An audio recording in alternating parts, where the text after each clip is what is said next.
When I picked up the phone to ask my son Max when his wedding would be, my daughter-in-law Lena looked me right in the eye and said with a chilling smile, "Oh, we already got married yesterday. We only invited special people."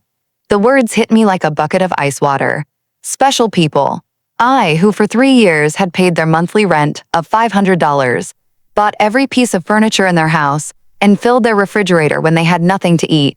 I was not a special person.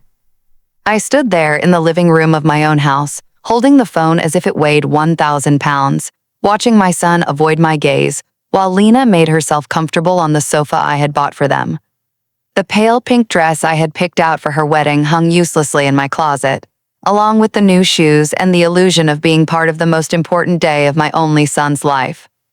I had spent $200 on that dress, thinking about how nice I would look in Max's wedding photos in which I would never appear. For weeks, I had planned every detail. I had put money aside to give them $1,000 as a wedding gift. I had called my sister Diana in Chicago to tell her the good news. I had cleaned my house from top to bottom, thinking they might come celebrate with me after the ceremony. All of that collapsed in a second with those 4 poisoned words, "Only special people." Max finally lifted his gaze and said in a rehearsed-sounding voice, "Mom, it was an intimate thing, very small, just the 2 of us and the witnesses, but I knew it was a lie. I saw the photos on social media. I saw Lena's parents proudly posing next to the bride and groom. I saw her siblings toasting with champagne. I saw Lena's white dress, which I had helped finance with the $800 I had given her last month for her personal expenses. I saw everything I wasn't supposed to see." A week later, exactly 7 days after that humiliation, Lena called me with a completely different voice. She was no longer the confident woman who had excluded me from her wedding. Now she sounded desperate, almost pleading. "Renat, the rent is overdue. The landlord is pressuring us and says, if we don't pay this week, he will kick us out. You forgot to make the transfer." Her voice trembled slightly as if the world were ending. I was silent for a few seconds, remembering all the times I had run to the bank to make that transfer. All the times I had canceled my own plans to make sure they had a roof over their heads. All the times I had eaten beans and rice so I could give them money for their desires. And now, after they had excluded me from the most important moment of their lives, they had the audacity to call me as if nothing had happened.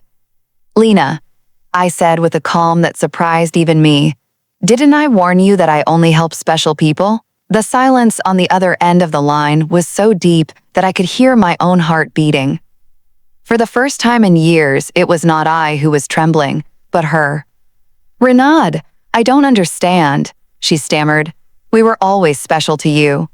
You're like a second mom to me." Lies. All lies. Wrapped in that sweet voice she only used when she needed something. The same voice she had used to ask me for money for the wedding dress, for the honeymoon, for the rings, which I had helped finance without knowing I would never see the ceremony where they were exchanged. For so many years, I had this constant feeling of walking on eggshells, weighing every word, every gesture, every gift, hoping to get a crumb of affection from my own son. I was the perfect mother, the obliging mother-in-law, the silent provider who never protested when they treated me like I was invisible. But that phrase, "only special people," awakened something in me that had been dormant for far too long. I had calculated in my head how much money I had spent on them in those 3 years. Between rent, food, gifts, emergencies, and whims, it was over $20,000. $20,000 I had taken from my retirement, from my savings, from the money my late husband had left, so I could live my last years in peace. And what was all that for? To be treated like a stranger on my own son's wedding day. That night, after I hung up, I sat on my bed and cried. But they weren't tears of sadness. They were tears of anger, of accumulated frustration, of years of silently endured humiliation. I cried for all the times they made me feel that my love was a burden, my presence a hindrance, my money the only thing I had to offer. I cried for the foolish mother I had been, for the woman who had lost herself, trying to be indispensable to those who considered her dispensable. When I woke up the next morning, something inside me had changed. It was not just the pain of betrayal. It was something deeper, colder. I stood up and looked at myself in the bathroom mirror. The same tired eyes as always, The same wrinkles that told stories of years of giving love without getting it back. But there was something else in my gaze, a hardness I didn't recognize, a determination that had been buried under years of compliance. I went to the kitchen and made coffee, as I had every morning for 40 years. But this time, I didn't think about calling Max to ask how he had slept. I didn't check my phone in anticipation of a message from him apologizing for the previous day's humiliation. For the first time in a long time, I was my own first concern of the day. I sat at the table where I had so often planned surprises for them, counted bills for their expenses, and cried silently when they treated me with indifference. Now this table would be a witness to something completely different. I took out my checkbook, my bank statements, and started to do the math. I wanted to see in exact numbers the extent of my own foolishness. Monthly rent of $500 multiplied by 36 months was $18,000. Food and supplies approximately $200 a month was another $7, $200. Birthday gifts, Christmas gifts, anniversary gifts, at least $3,000. Lena's medical emergencies, $800. The car loan they never paid me back, $2, $500. The air conditioner repair in their apartment, $600. The living room furniture, $1, $200. $33, $400. That was the exact sum of my generosity. $33, $400 I had wasted from my husband's inheritance, from my pension, from the savings I had put aside penny by penny for decades of honest work. All that money thrown out the window to keep two adults comfortable who couldn't even pretend to respect me. The phone rang and I saw Max's name on the screen. Normally, my heart would have pounded as I ran to answer, hoping he would finally apologize and explain that everything had been a misunderstanding, but this time I let it ring once, twice, 3 times. Finally, it fell silent, and I continued drinking my coffee as if nothing had happened. 10 minutes later, it rang again. This time, it was Lena. I let it ring too. Then, a text came from Max. "Mom, please answer. We need to talk." I deleted the message without replying. At 2 o'clock in the afternoon, I decided to go for a walk. I hadn't done that in months, without a specific purpose, without an errand related to them. It was always the bank for transfers, the supermarket to buy them something they needed, the pharmacy for Lena's medications. Today, I went for a walk just because I wanted to. I walked past the park where I had often taken Max as a child. I remembered that sweet boy who hugged me tight and said I was the best mom in the world. When had he become this man who treated me like an ATM with feelings? When did I start confusing love with money? When did I start to believe I had to buy my own son's affection? At the bank, where I had so often made automatic transfers. I stopped in front of the door. The branch manager, Mr. Klein, saw me through the glass and waved. I had known him for years. He had processed every one of my transfers to Max and Lena. He had watched my account drain month after month to fill theirs. I went inside and walked directly to his office. "Mr. Klein," I told him, "I need to cancel the automatic transfers I have programmed." He looked at me surprised. For 3 years, these transfers had been as regular as the sunrise. "Are you sure, Mrs. Richter? Did something happen?" His concern was genuine. More genuine than any interest Max had shown in me in recent months. "What happened is that I finally opened my eyes," I replied. "I want to cancel everything, and I also want information on how to protect my accounts. I don't want anyone else to have access to my money."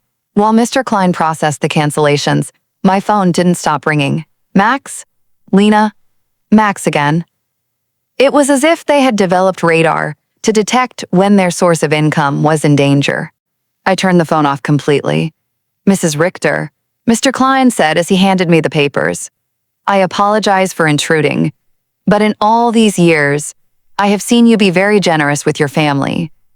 I hope you are not being pressured to make these changes." His words touched me deeply. This man, who barely knew me beyond bank transactions, showed more genuine concern for my well-being than my own son. "I'm not being pressured, Mr. Klein. On the contrary, I have finally stopped pressuring myself." When I left the bank, I felt strangely light, as if I had left an enormous burden in that office. For the first time in years, my money was entirely mine. I had no financial obligations to people who saw me as a resource instead of a person. I went home and thought about all the things I hadn't done to please Max and Lena. The trips I hadn't taken to save money for them. The friends I no longer saw because I was always available for their emergencies. The hobbies I had given up. Because every dollar I spent on myself was $1 less for their needs. When I got home, I found 3 cars parked in front of my door. Max's, Lena's, and one I didn't recognize. I could see movement inside my house through the windows. My blood ran cold. They had keys. I had given them keys because I trusted them. Because I thought they would one day take care of me just as I had taken care of them. I took a deep breath before opening the door. It was time for the first real confrontation of my new life.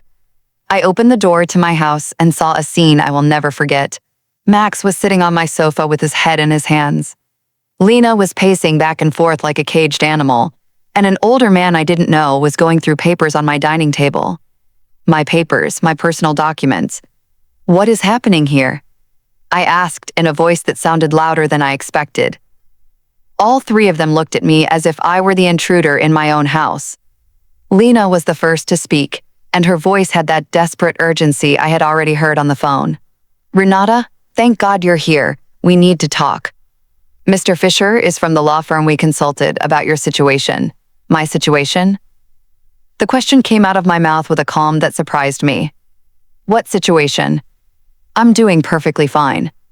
Max finally lifted his head and looked at me with those eyes that once belonged to an innocent child, and now only reflected financial panic.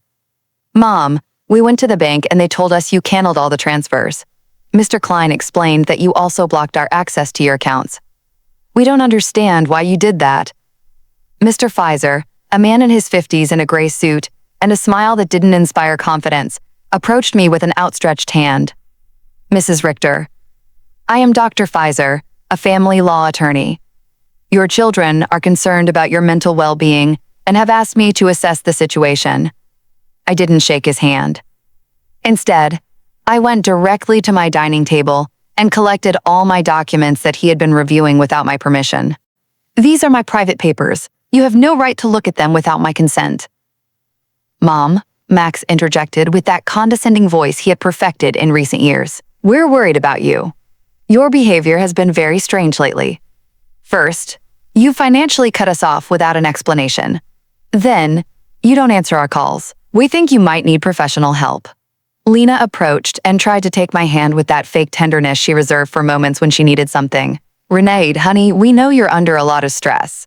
Maybe the loneliness is affecting you more than you think. At your age, episodes of confusion are normal. The word confusion echoed in my head like an alarm bell. Now I understood why they had brought the lawyer. It wasn't about helping me. It was about declaring me mentally incompetent and taking control of my finances. The same woman who had told me they only invited special people to their wedding was now treating me like a senile old lady.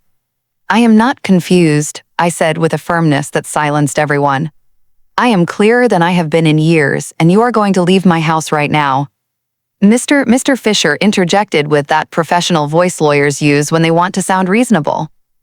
Mrs. Richter, I understand you feel overwhelmed, but your children have a right to intervene if they believe your ability to make financial decisions is impaired.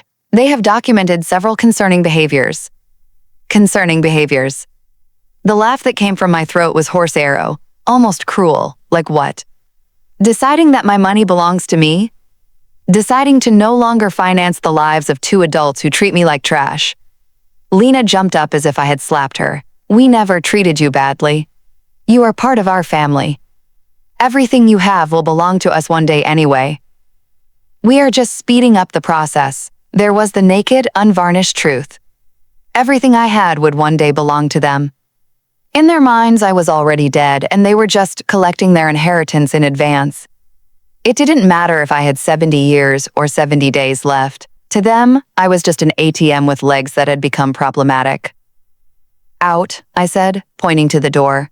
All 3 of you get out of my house. Max stood up with that angry childlike face he made when he didn't get his way.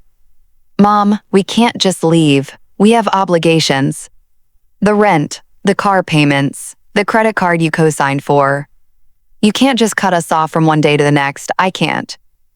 My voice rose for the first time in the entire conversation. Who says I can't? For years, I have paid rent that wasn't even in my name. I filled a refrigerator in a house where I was not welcome.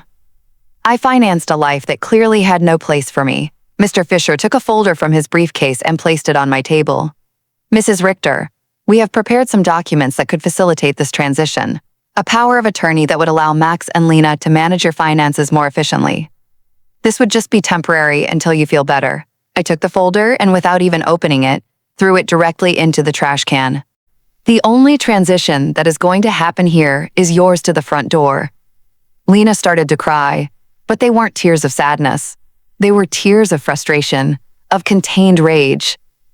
You can't do this to us, Renaid. We were counting on you. We made plans based on your support. We bought things. We took on financial obligations because we knew we could count on you. Obligations based on my money, I replied.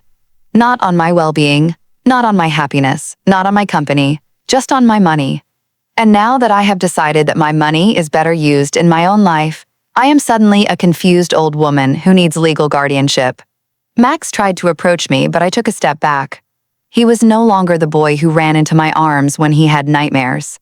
He was a 35-year-old man who saw his mother as an obstacle between himself and a comfortable life financed by others. Mom, we made mistakes, he said in a voice that was supposed to sound remorseful. The wedding was a misunderstanding. Lena was nervous. I was under pressure. We can fix this if you just become reasonable again. Reasonable? The word tasted bitter in my mouth. Being reasonable means continuing to pay for your life while you treat me like a stranger. It means pretending it doesn't hurt to have been excluded from the most important day of my only son's life.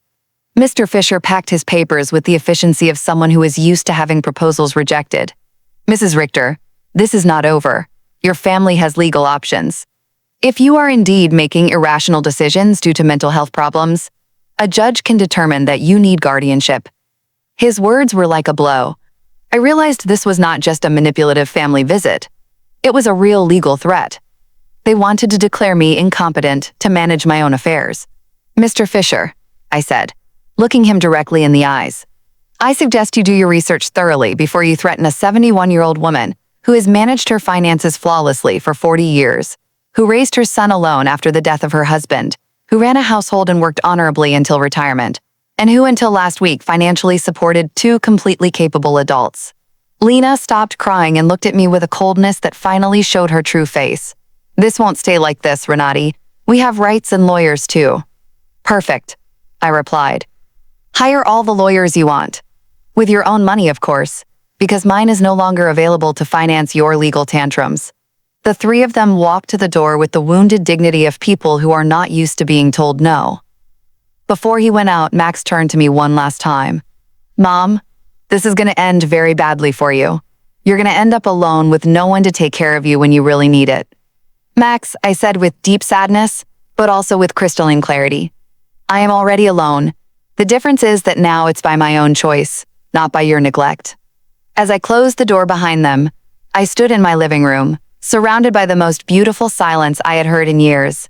It was the silence of freedom.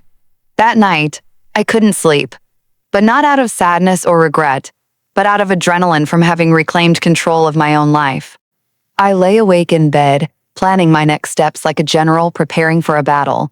If Max and Lena wanted to fight, I would give them a war, but it would be a war. One would fight with intelligence, not with emotion. At 6 o'clock in the morning, I was already dressed and ready to go. My first stop was the office of attorney Mr. Weber, a man I had met years ago when I was handling my husband's will. Unlike Mr. Pfizer, whom Max and Lena had brought, Mr. Weber had an impeccable reputation and specialized in protecting the rights of the elderly. Mrs. RTOR.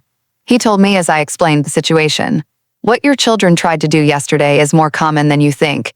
It's called elder financial abuse, and it's a federal crime. The fact that they entered your house without permission and reviewed your private documents also constitutes a violation.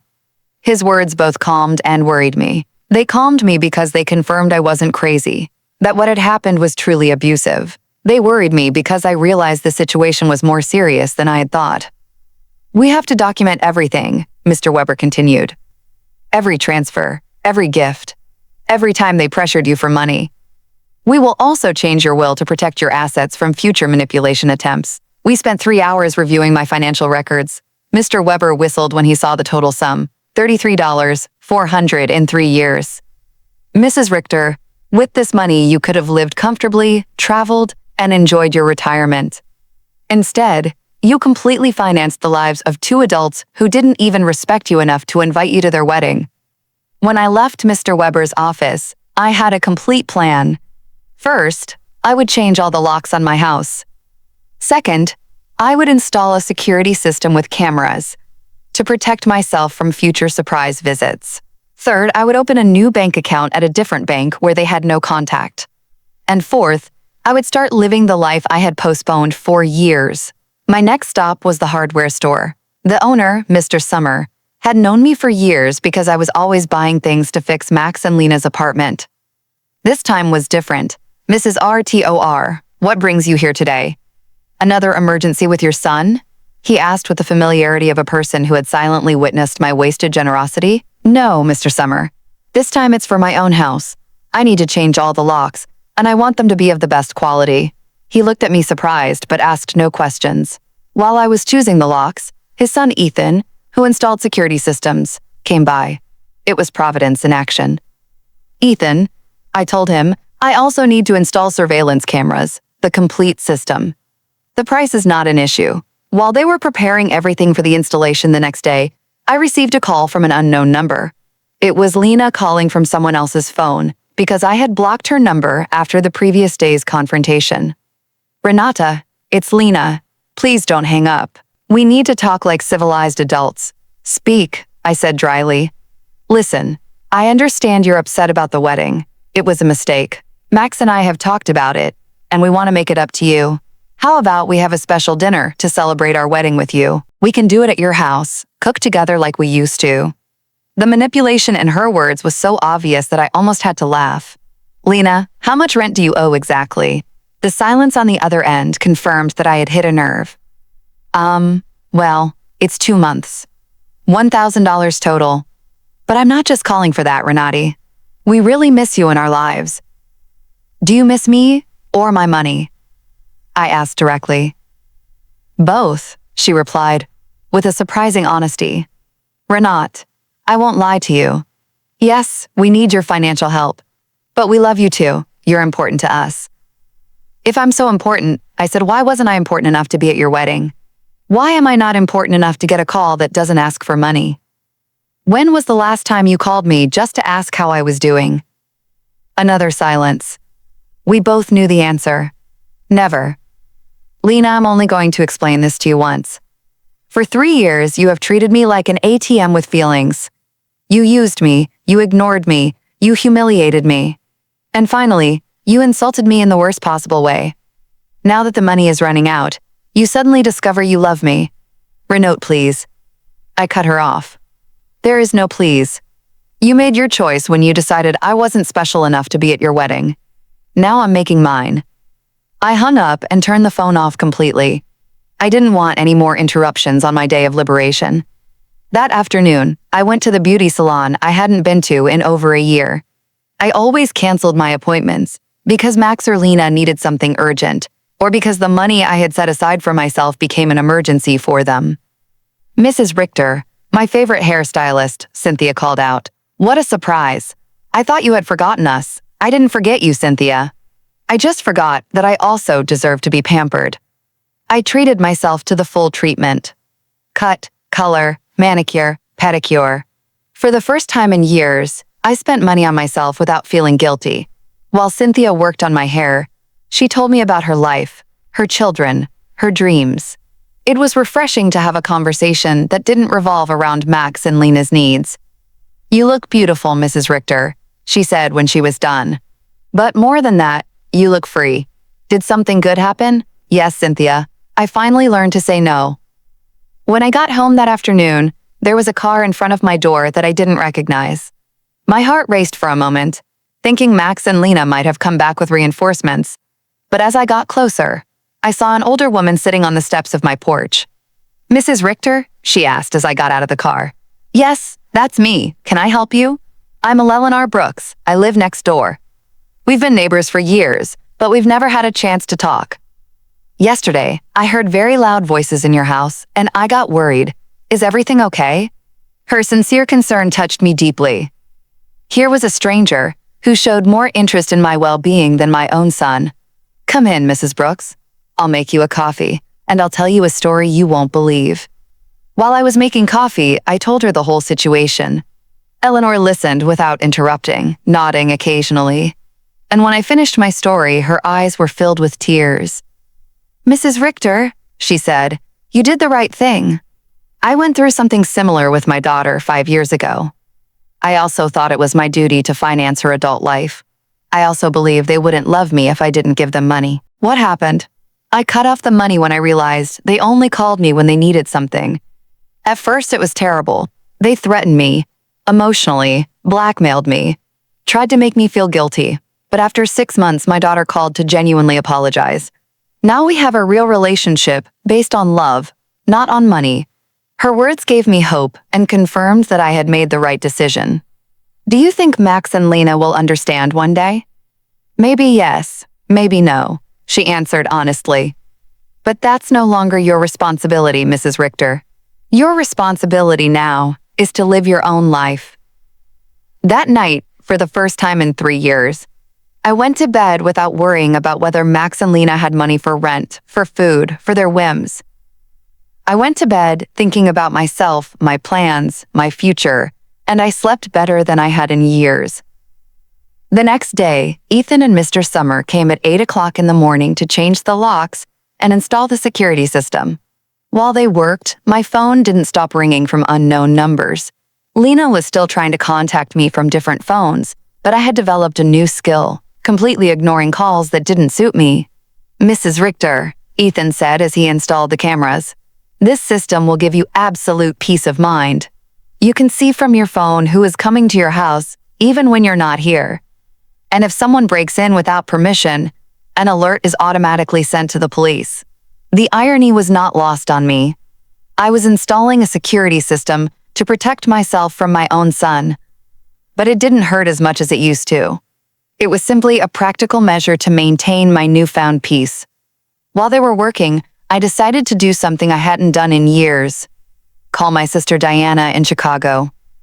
We had lost touch because every time we talked, I would tell her about Max and Lena's successes, about how much money I had spent on them, about how proud I was to be able to help them. I now realized that our conversations had become financial reports disguised as family news. Renee, Diana answered, surprised. Sister, how are you? We haven't spoken in months. I'm good, Diana. Better than good. I'm calling you to tell you that I've finally come to my senses. I told her the whole story from the beginning. The secret wedding. The humiliation. The visit with the lawyer. My decision to cut off the funding. Diana listened to me in silence.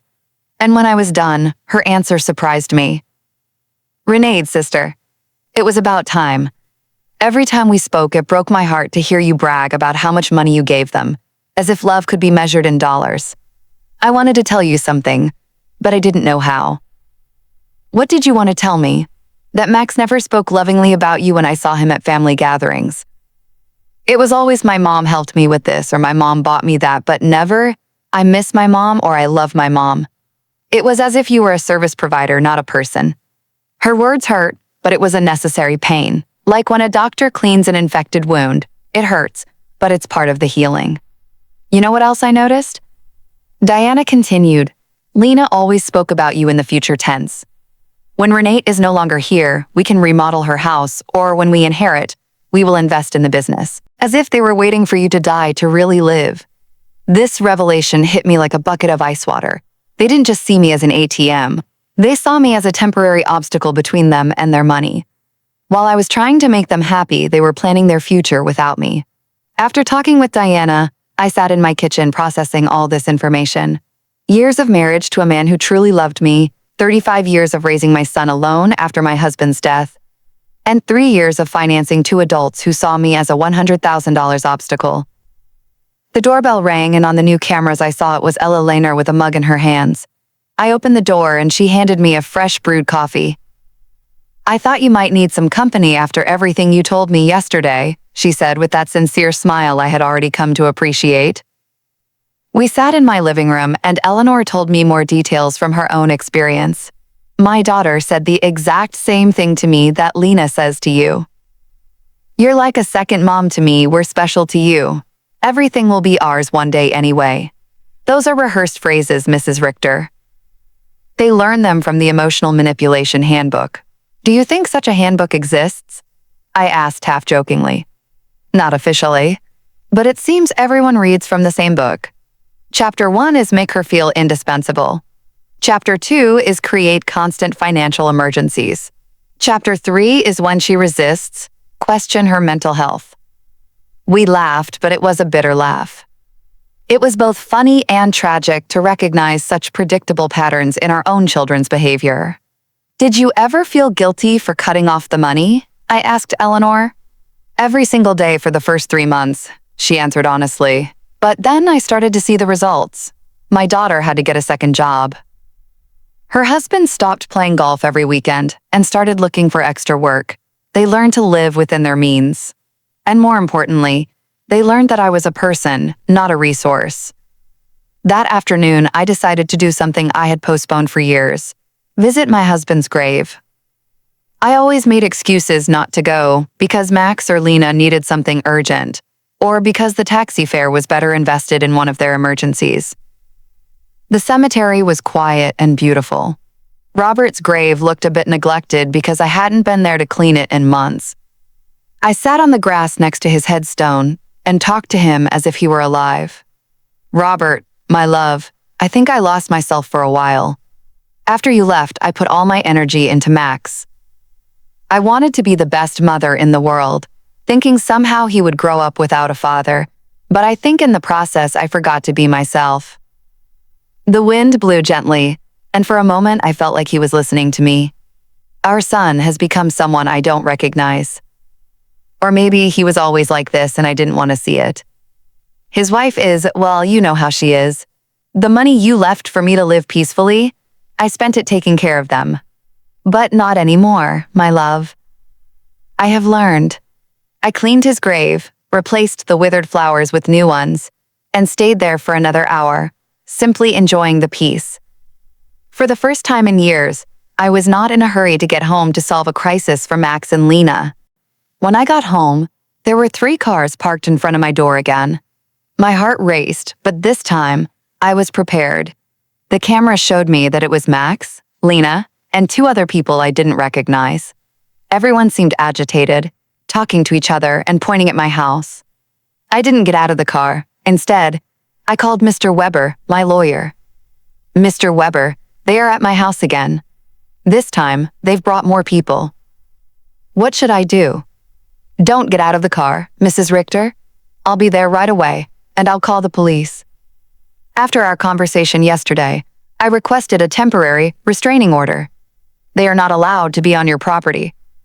Minutes later, Mr. Weber and 2 police patrol cars arrived. I watched the officers talk to Max and Lena. Saw my son gesticulate angrily. Saw Lena crying again, but this time her tears did not move me. One of the officers approached my car. Ma'am, you can get out safely. Your visitors are going to leave immediately. As I got out of the car, Max shouted at me from the street. Mom, this is ridiculous. We're your family. You can't call the police on your own son. Max, I replied with a calm that surprised even me. Family doesn't threaten lawsuits for mental incompetence. Family doesn't break into people's homes without permission. Family doesn't treat their mothers like ATMs. Lena screamed from across the street. You're going to pay us everything you owe us. We have bills you co-signed for. You can't just abandon us like this, Mr. Weber interjected. Mrs. Brooks, any future communication must be through my office, and I suggest you consult with an attorney before making collection threats, because my client has full documentation of all the payments she voluntarily made for 3 years. I watched them drive away in their cars, defeated, but not giving up. I knew this wasn't over, but for the first time in this situation, I felt confident. I had professional help. I had emotional support from Eleanor. And more importantly, I had mental clarity about what was right and what was wrong. That night, Eleanor invited me to her house for dinner. I met her daughter who was visiting, and I was able to see with my own eyes what a healthy family relationship looked like. They spoke respectfully to each other, asked sincerely about each other's lives, and laughed together. The daughter didn't ask for money once the entire evening. I wanted that with Max too. I confessed to Eleanor after her daughter had left. "And maybe you'll get it one day," she replied. "But first, he has to learn that you are a person who deserves respect, not just a source of income." For the first time in weeks, I went to bed feeling hopeful about the future. The next few days were strangely peaceful. The surveillance cameras showed me that Max and Lena were driving past my house several times a day, sometimes slowly, sometimes they parked for a few minutes, but without getting out. It was as if they were studying my routine, looking for the perfect moment for their next move. Mr. Weber had advised me to document every one of these visits, so I kept a detailed log with the date and time. "Their persistence will work in our favor," he had said. "Every time they show up after we've told them not to approach, it strengthens our case for a permanent restraining order." On Friday morning, I was calmly having breakfast when the doorbell rang. The cameras showed me a very well-dressed young woman with a folder in her hands and a professional smile. I didn't recognize her, but something about her posture told me it was not a social visit. "Good morning, Mrs. Renati Richter," she said as I opened the door. "I am a social investigator from the Office of Senior Services. We have received a report that you may be in an at-risk situation, and we need to conduct a wellness check." My blood ran cold. Max and Lena had escalated the situation. It was no longer just threats from private lawyers. Now they had involved the government. "Can I see your ID?" I asked, trying to stay calm. "Of course." She showed me an official ID that looked genuine. "I am social worker Mrs. Schmidt. Can I come in and talk to you?" I let her in, knowing that a refusal would have been worse for my case. Mrs. Schmidt sat down in my living room and took a form out of her folder. "Mrs. Richter, we have received reports that you have shown significant changes in your financial behavior, that you have cut off communication with your family, and that you have shown signs of paranoia by installing unnecessary security systems. We were also told that you have refused medical and legal help from your loved ones." Every word had been carefully chosen to make me sound like a mentally disturbed old woman. I recognized Lena's handwriting in the wording. She had always been skilled at manipulating words to get what she wanted. "Miss Schmidt," I said with all the dignity I could muster, "I would like to call my lawyer before answering any questions." "Ma'am, this is not a legal interrogation. It's a wellness check. If you have nothing to hide, it should not be a problem to speak with me." The phrase, "if you have nothing to hide," infuriated me. It was the same logic abusers used to justify their invasions. If you're innocent, you shouldn't complain about your privacy being violated. "Miss, I'm calling my lawyer. You can wait here or come back another day, but I will not answer any questions without legal representation present." I called Mr. Weber, and he was there within 20 minutes. When he came in and saw the social worker, his expression hardened. "Miss Schmidt," he said after checking her ID, "I hope you have a court order to be here, because my client is under my legal representation, and any unauthorized investigation constitutes harassment." "Sir," Mrs. Schmidt replied with less confidence than before, "we have reports from concerned family members about the lady's well-being. It's our duty to investigate." "What family?" Mr. Weber asked dryly. "The same family that tried to get her to sign a power of attorney without representation. The same family that broke into her house without permission and checked her private documents. The same family that excluded her from important events while living off her money." Mr. Weber took a folder from his briefcase and placed it on the table. "Here I have complete documentation of my client's financial and emotional abuse. $33,400 that were withdrawn from her accounts in 3 years. Systematic social exclusion and emotional blackmail. If someone needs to be investigated here, it is not my client." Mrs. Schmidt reviewed the documents with growing discomfort. It was obvious that the information she had been given did not match the reality she had in front of her. "Mrs. RTOR," she said finally, "can you explain to me why you so abruptly stopped financial support for your son?" "Because I finally discovered they were using me," I replied simply. "Because I realized that to them I wasn't a mother, but a bank account." Because I was tired of financing the lives of people who saw me as an obstacle. But don't you feel it's your responsibility to help your family? The question outraged me, Ms. Schmidt. My responsibility as a mother was to raise my son until he was 18, to educate him, and to give him the tools to be an independent adult. My son is 35 years old, married, and perfectly capable of supporting himself. Financing his adult life is not my responsibility. It is my choice, and I have chosen not to do so anymore.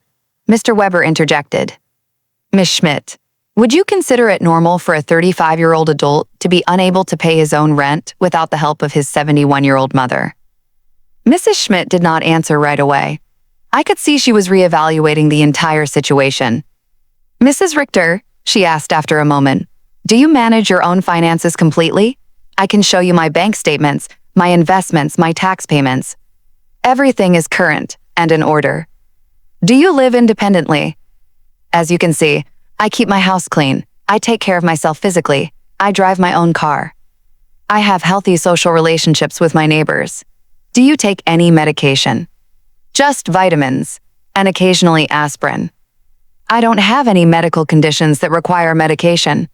Mr. Weber added, my client has just undergone extensive medical exams as part of our legal process. She is in perfect mental and physical condition.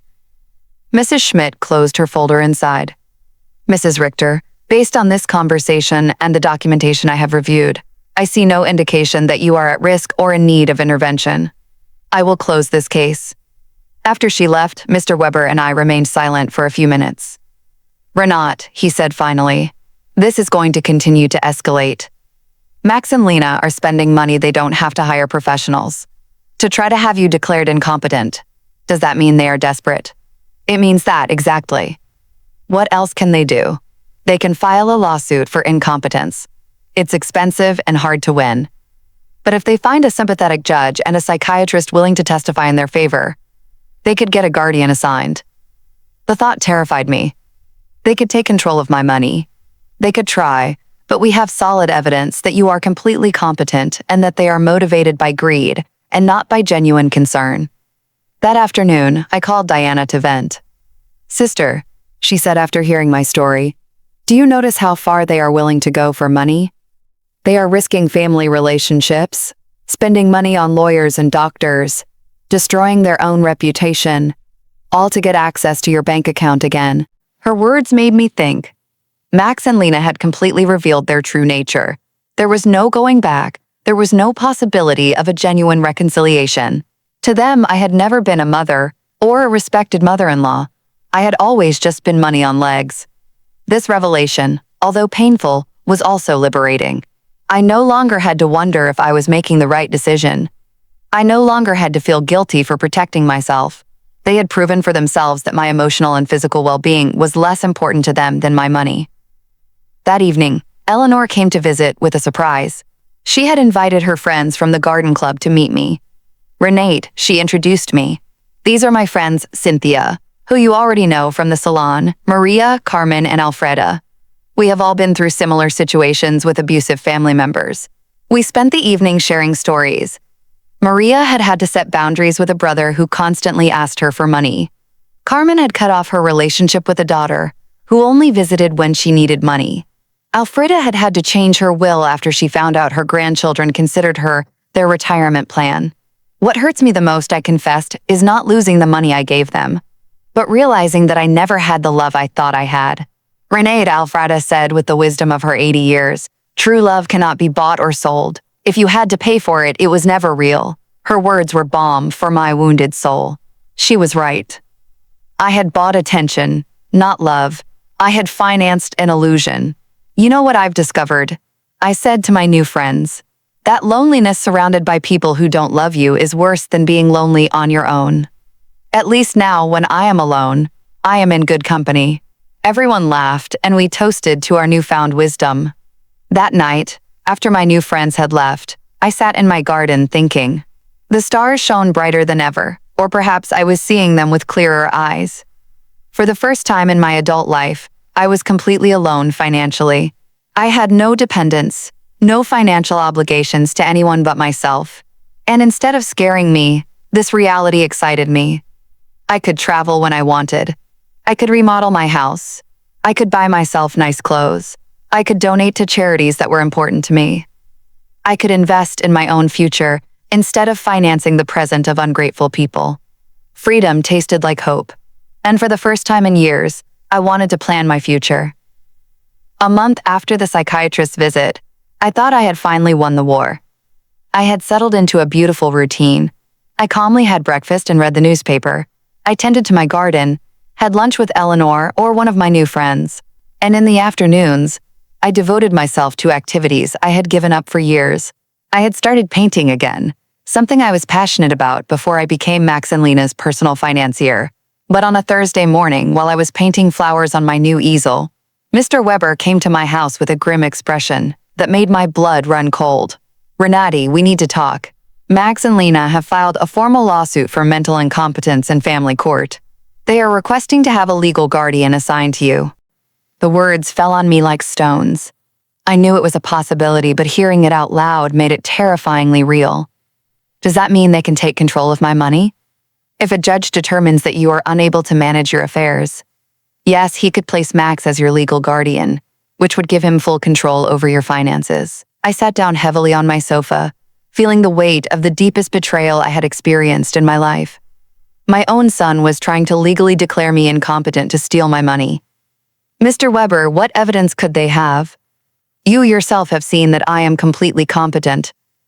"They have statements from 3 witnesses who claim you have behaved erratically. They also submitted unpaid doctor's bills that you supposedly didn't pay, and medications that you supposedly hoarded without taking them. But that's a lie. I don't have any outstanding doctor's bills or hoarded medications. I know Renade, but they have fabricated convincing evidence. They also have the statement from Dr. Lehman, who states that you refused to cooperate with a psychiatric evaluation, which they interpret as proof of mental decline. The manipulation was diabolical. They had turned my refusal to undergo an unnecessary exam into proof of a mental illness. They had used my instinct to protect myself from them as proof that I needed protection. Who are the 3 witnesses? Mr. Weber looked through his documents. Lena, of course, a neighbor named Mr. Davis, and someone who claims to be your pharmacist, Mr. Green. Mr. Davis was the neighbor across the street, an unpleasant man who had always had problems with me because my friends sometimes parked in front of his house. Mr. Green was indeed my pharmacist, but I didn't understand what he could have against me. "I need to talk to Mr. Green," I told Mr. Weber. "Something's not right." We went to the pharmacy together that afternoon. Mr. Green received me surprised and nervous. "Mrs. Richter, it's good to see you." "How are you, Mr. Green?" "I was told you signed a statement saying I show erratic behavior with my medications." His face turned red as a tomato. "Mrs. Richter, your daughter-in-law came in a few weeks ago and asked about your medications. She said she was worried because you were acting strangely. And what did you tell her?" "I explained to her that you only buy vitamins and occasional aspirin, that you don't have any regular medical prescriptions. But she insisted that this was proof that you weren't taking adequate care of your health." Mr. Weber interjected. "Mr. Green, did you sign a paper?" She brought a document that said I was confirming that Mrs. Richter had irregular medication purchases. I thought it was for her health insurance or something. I didn't know it was for a lawsuit. My own pharmacist had been tricked into signing something he didn't fully understand. Lena's manipulation knew no bounds. "Mr. Green," I said, "I need you to write a statement explaining exactly what happened and clarifying that I have no problems with medications." "Of course, Mrs. Richter. I am terribly sorry for this misunderstanding." After the pharmacy, we went to confront Mr. Davis. When we knocked on his door, he received us with obvious hostility. "What do you want, Mr. Davis?" Mr. Weber said, "I understand you signed a statement about my client's behavior." "And you're right, I did. That woman is crazy. She's been acting strange for weeks. Can you be more specific about the behaviors you observed?" "Installing cameras as if she lived in a war zone, having strangers visit all the time, yelling at her family in the street." I realized Mr. Davis had taken everything out of context. The cameras had been installed for protection. The strangers were my new friends. The yelling was me defending my house from Max and Lena's invasions. "Mr. Davis," I said, "do you know why I installed the cameras?" "No, and I don't care."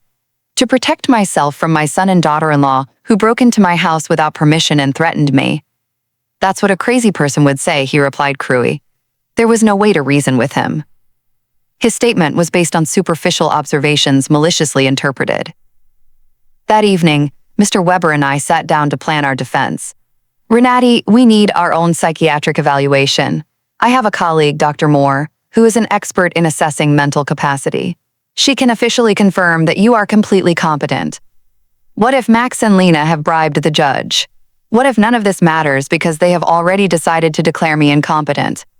Renate, the legal system is not perfect, but it's not completely corrupt either. We have solid evidence of your mental competence and their financial motivations. We are going to fight this. The next day, I went to my appointment with Dr. Moore. She was a woman in her 50s with kind but astute eyes. Mrs. Richter, I'm going to ask you a series of questions and tests to assess your mental capacity. Take your time and answer honestly.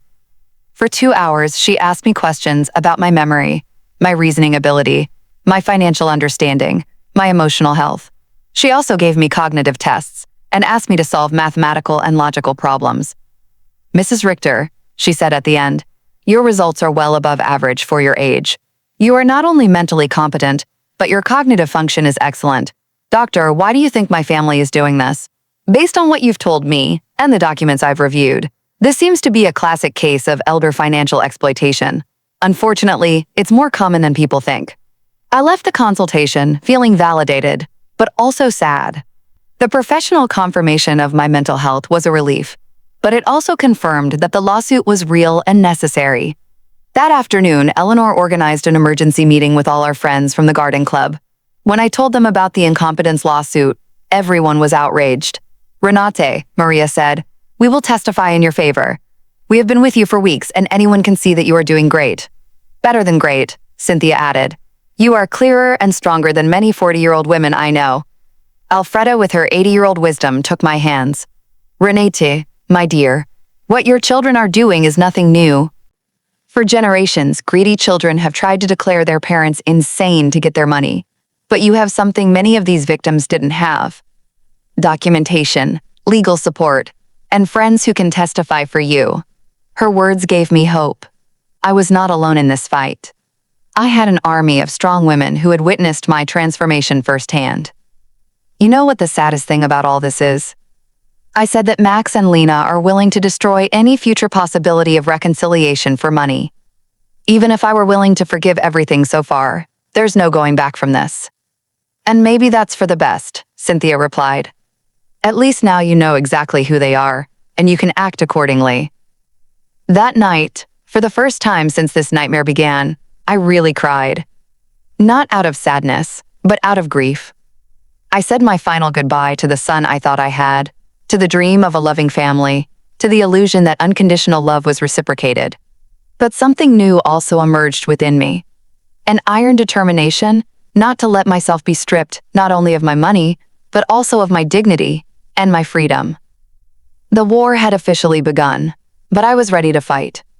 The trial came 3 weeks later. I woke up early, put on my best black suit, and looked at myself in the mirror with a determination I had never felt before. Today, not only my mental capacity would be judged, my dignity as a person, my right to live free from abuse, my value beyond my bank account would be judged. Mr. Weber came at 7 in the morning to go over our strategy one last time. Renate, remember, the burden of proof is on them. They have to prove that you are incompetent. We just have to show that you are not. And what if the judge is already biased? Judge Miller has a reputation for being fair. I researched his past cases, and he doesn't automatically favor families. He is dedicated to protecting the rights of the elderly. We arrived at the courthouse at 9 o'clock in the morning. In the hallway, I saw Max in a new suit that he probably bought for the occasion, and Lena dressed in black as if she were at a funeral. Maybe it was one. The funeral of our family relationship. When our eyes met, Max avoided my gaze, but Lena held my gaze with a coldness that confirmed that for her, this was just a business transaction. Their lawyer was an older, elegant man with the kind of confidence that comes from winning similar cases before.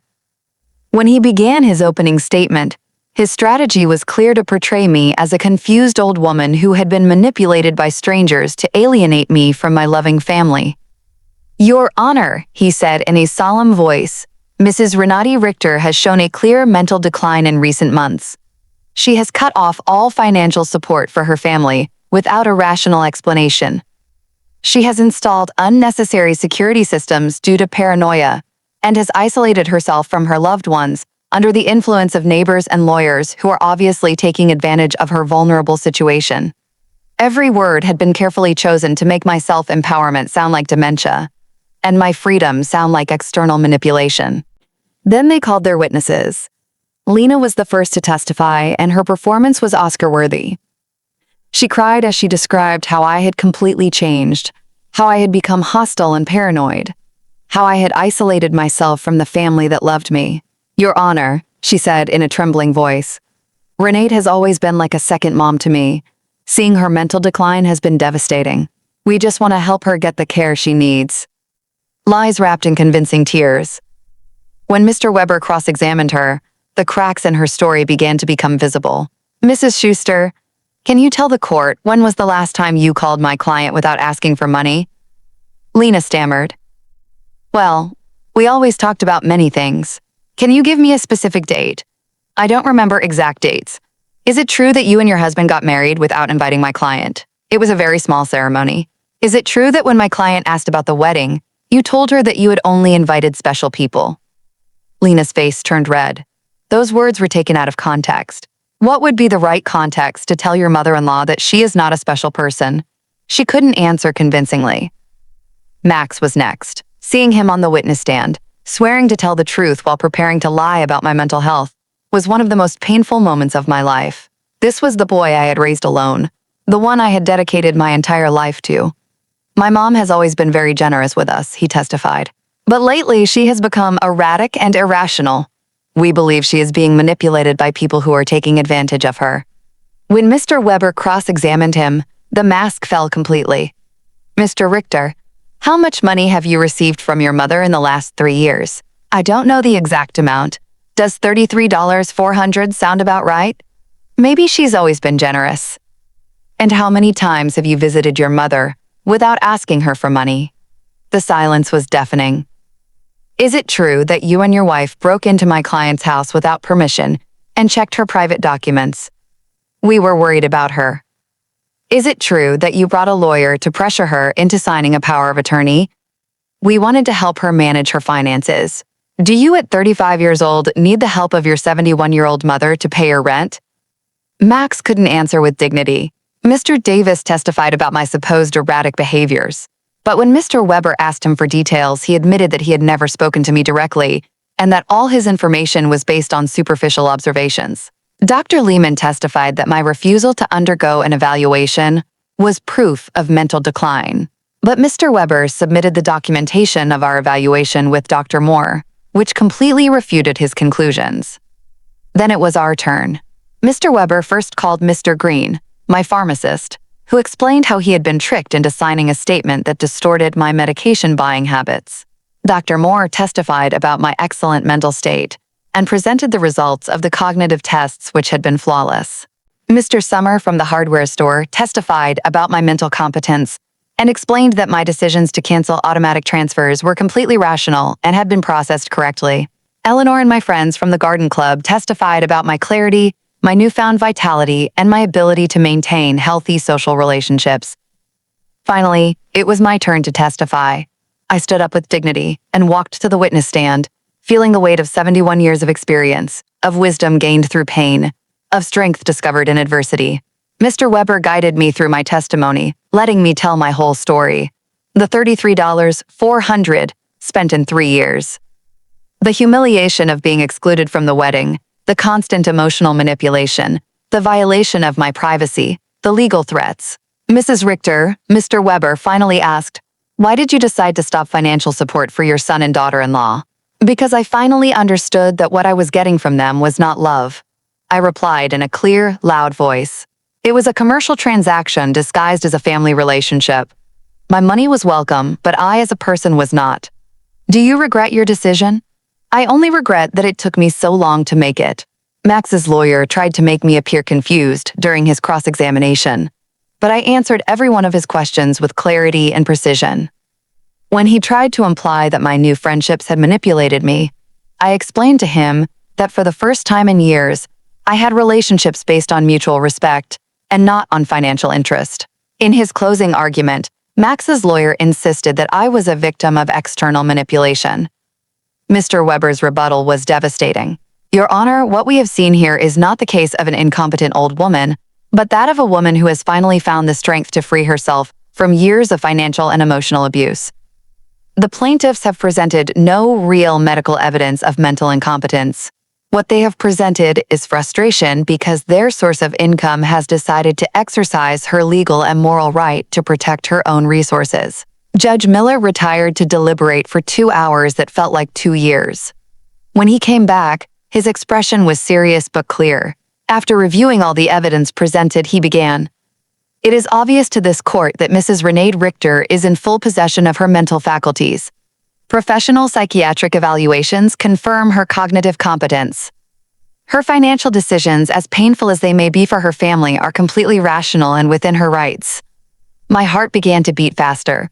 Furthermore, the judge continued, "The evidence suggests that this lawsuit is motivated by financial interest, rather than by genuine concern for Mrs. Richter's well-being. The court completely denies the request for guardianship.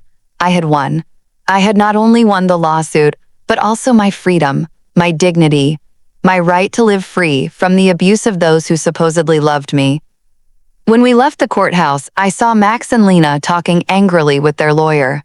Lena gave me a look of pure hatred before she walked away. Max looked at me one last time, and for a second, I saw something that could have been regret, but it was already too late. That night, Eleanor organized a celebration at my house with all our friends. We toasted to justice, to freedom, to the sisterhood of strong women who support each other. "Renata," Alfreda told me, "today you didn't just win a trial, you won back your life." She was right. For the first time in years, the future was completely mine. I could travel. I could love. I could create. I could live without fear, without guilt, without manipulation. 3 months later, I sold my house and moved to a beautiful apartment near the city center. I donated half of my money to organizations that protect the elderly from family abuse. With the other half, I began to live the life I had always wanted. I traveled through Europe, took art classes, and joined volunteer groups. I never heard from Max and Lena again. I heard from others that they had to move to a smaller apartment, and that Lena had found a job for the first time in years. Perhaps the adversity would teach them what my generosity never could: the value of honest work and independence. Some nights when I look at the stars from my new balcony, I think about the woman I was a year ago, fearful, manipulated, believing I had to buy love. That woman is dead, and in her place, someone has been born who has understood a fundamental truth. True love never has a price, and freedom is never too expensive. My name is Renity. I am 72 years old, and I have finally learned that the most important person I have to love and protect is myself. If you liked my story, you can support me by making a donation so I can write more stories. Thank you in advance. And you, what would you do in this person's place? I would love to hear your opinion, so please share it with me in the comments. I'm always curious about what you all think, and also write me where you heard this story. For more life stories like this, like the video and subscribe to my channel. There are many other stories waiting for you. With heartfelt greetings. Until next time.